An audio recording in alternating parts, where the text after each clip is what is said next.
الجنة. قال صلى الله عليه وآله وسلم: من خاف أدلج، ومن أدلج بلغ المنزل. الجنة.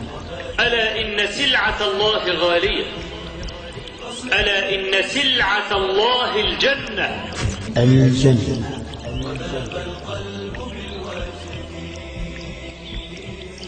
والجنة ليست فاكهة ولا نخلا ولا رمان فقط، لا، الجنة أعظم من ذلك. الجنة لا يبلغها عملك مهما فعلت. اغسل ايدك.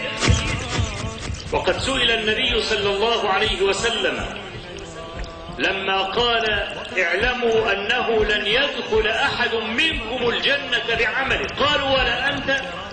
قال: ولا أنا، رسول الله، إلا أن يتغمدني الله برحمته. وليس هناك من يذكر بالعبادة فوق النبي صلى الله عليه وسلم. رسول الله. فيا ترى ما الذي رفع شأنها؟ أهي النجاة من النار؟ لا، الذي رفع شأنها هو رؤية الله عز وجل فيها. رؤية الله، هذا هو الذي رفع شأنها. فأعظم نعيم الجنة على الإطلاق هو رؤية الله عز وجل. تضحي بالجنة وما فيها لشهوة ساعة؟ يا له من خاسر مغبون. الجنة خلق عظيم،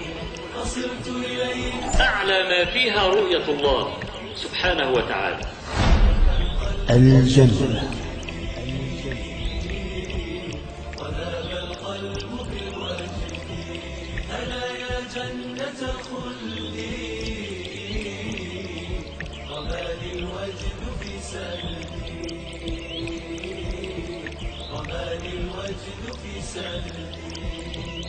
فصرت إليك مشتاقا وذاب القلب